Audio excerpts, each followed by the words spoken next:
It was near midnight, and Frank sat in the comfy chair with the fire roaring before him, and a generous measure of single malt in his glass. His brother, Ronald, up from the city for the holidays, slept away his skinful in the back room, snoring. He'd never been able to pace himself, so it was no surprise he'd missed the bells. Frank didn't mind. He was used to spending Hogmanay on his own. Nobody in the village ever went door to door to see in the new year. It just wasn't the done thing in these parts, and his wife, Glenda, had passed on many years before. He was content enough with the scotch and the fire.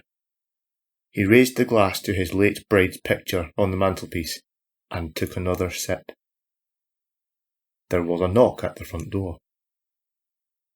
He rose and quickly went through to his brother and found him still snoring on the couch. The back door was secure. He knew better than to answer the door at this time of night. But what if it was a neighbour and they needed some help? Against his instincts, he went and unlocked the front door, leaving the chain on so he could just see through the crack. In the doorway, standing under the porch light, was a man he'd never seen before. He was dressed in old-fashioned clothes, the sort his father had worn in his youth, right down to the flat-peaked bonnet. He was pale and thin, a ratty moustache about his upper lip, and eyes that seemed to gleam in the darkness below the peak of his hat. The stranger held a lump of coal in one hand and a bottle of something in the other. His fingernails were ragged and filthy, thick with dirt underneath. "I've come to wish you well, old man," he said, in a voice that was so gruff it was almost a growl. "Won't you have me inside to see in the new year?" "I won't," said Frank flatly. This hadn't happened to him before, but he'd heard enough stories. "Be on your way." The stranger's foot, he noticed, was just ever so slightly over the threshold, preventing him from closing the door any further. "Well, that's no way to treat a weary traveller," the stranger hissed. "It's Hogmanay after all. See, I've brought you a bottle. Whiskey. I can already smell it on you, old fella. I know you like a wee dram." "You'd be hard-pressed to find a gent round here who doesn't." "But it's cold out here, and I saw the smoke. You've a fire on in there. Let me in for a while.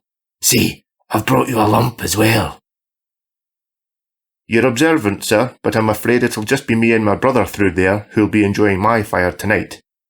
I suggest you get on your way before the night's over." The stranger cocked his head to one side. His expression didn't change.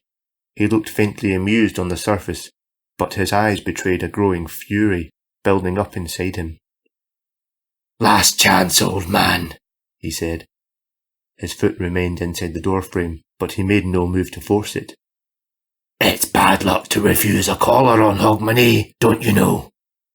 It'll be bad for you, I promise. Let me in." Frank shook his head. "I think we both know it would be worse luck for me if I did let you in, wouldn't it? And if you could force this door, you would have done it by now." Boldly, he slipped the chain off the door and opened it wide. He could smell the faint odour of mould in the air between them now, and something else underneath, sweet but vinegar, like wine that had been left uncorked for a bit too long. "You're not welcome, and you can't come in." The man at the door took a step backward and growled gutturally, making no attempt to sound human now. Frank saw his eyes were still gleaming but faintly red. "You made a mistake tonight," it spat at him, its voice a low rasp. Frank caught a glimpse of its teeth, tiny white daggers all. "I'll see you again." "Happy New Year. Bugger off back to your hole, thank you. And give those clothes a wash, you dirty leech." Frank slammed the door shut, locked it and replaced the chain. His heart was racing, but he smiled and went back through to the living room and took a big gulp from the glass that had warmed a bit more by the fire. "Handled that quite well, eh?" he said to Glenda, raising his drink to her again. Then, suddenly, he heard voices over the blazing fire. As he listened, he went cold, in spite of the heat. When he entered, he saw that Ronald was up and about, pouring himself another drink, and a thing that looked like a woman sat on the couch. It wore a plain linen dress that had gone out of style years ago, and her long black hair flowed freely about her shoulders to frame her deathly white face. She looked at him with red-tinted eyes and smiled the smile of a shark.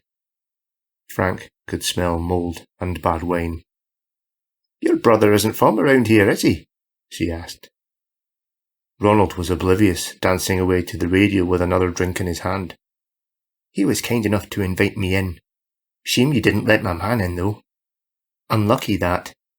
For you." Frank looked past her to the window and saw the other stranger grinning at him from beyond the glass. "Time for a drink," she cooed, rising from her seat.